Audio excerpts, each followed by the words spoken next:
Hi, welcome back to Cubs and Culture for February 9th, 2018.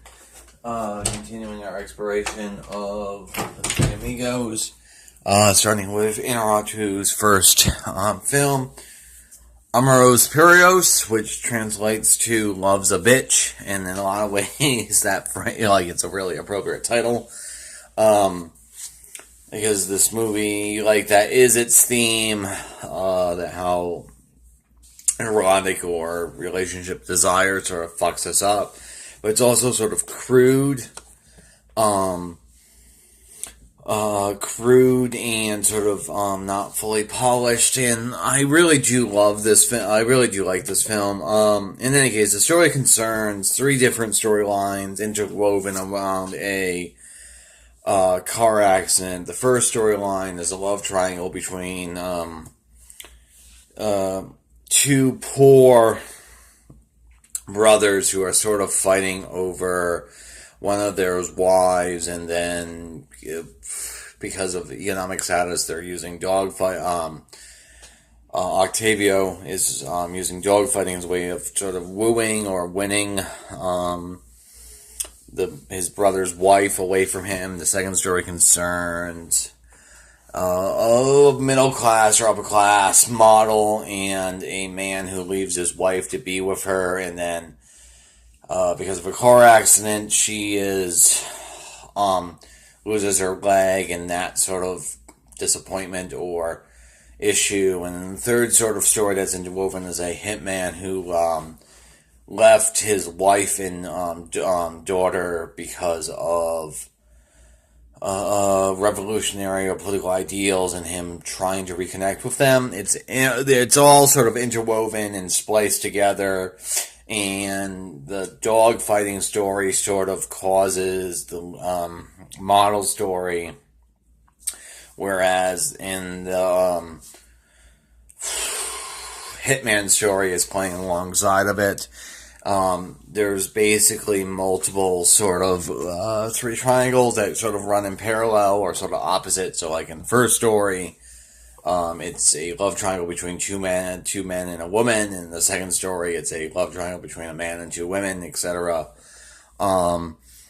It's sort of spliced together where the narrative, where as the movie goes on, it moves back and forth between different story events or different timing. It's relatively clear the precise order of the events. In any case, it has this sort of spliceness up to it. Directorially, it's very, very gritty and real and visceral, but at the same time, Inarritu makes you very aware that there's a camera present. There's a couple of, to use a sort of an easy example at the beginning of the film, there's a camera movement where there's an actress always in front of the camera, so he just keeps moving side to side to get the shot of. It's a conversation between basically a mother and her sister, a woman and her daughter-in-law, and the camera's behind the mother or the older woman, and it tracks behind her, so you're always sort of aware that it has sort of a, that the camera, you're always aware that you're watching a film, and the camera calls attention to itself. This is something Inarritu does a lot throughout his filmography. It's very, very sort of emotionally powerful. I really like the way in which sort of the artifice of the camera movement with the sort of reality of the story plays against each other sort of ironically. Let me pause for a moment. I like that the three sort of stories are sort of all dealing with a central theme about what romantic or erotic love costs us in terms of that, and him playing with we're not too playing with time around with time is sort of fun, but at the end of the day, this isn't his best film. Not by a long shot. I'm not sure what his best film would be. I'll let you know as I go through the filmography. It's very, very rough.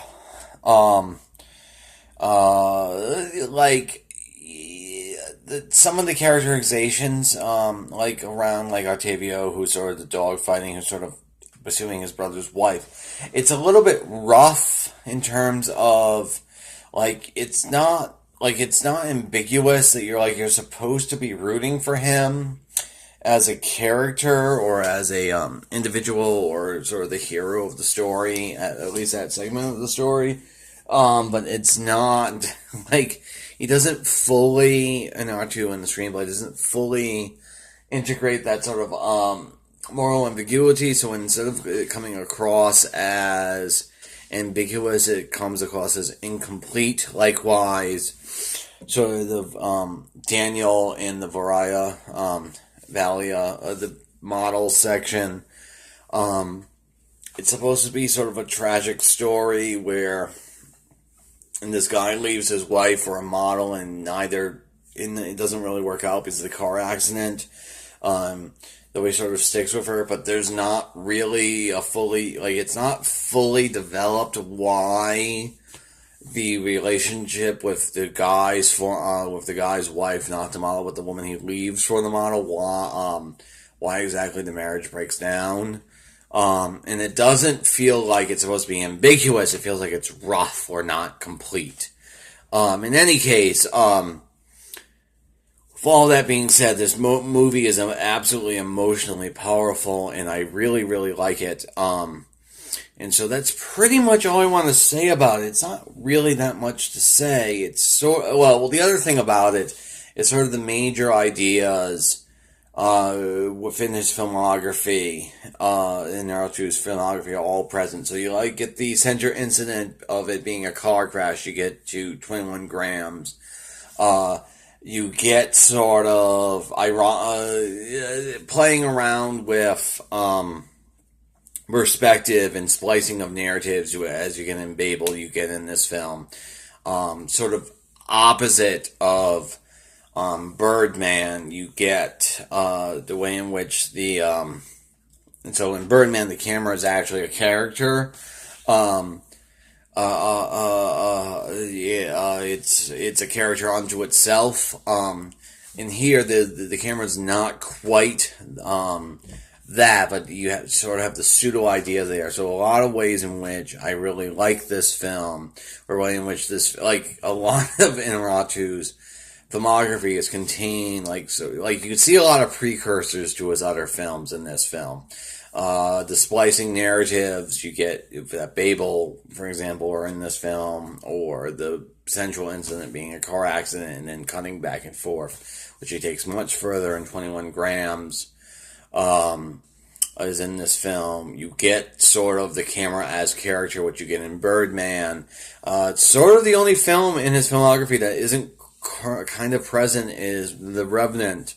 Which is fine because, that's really sort of, maybe I'm tipping my hand a little bit, but I think The Revenant's actually his best film.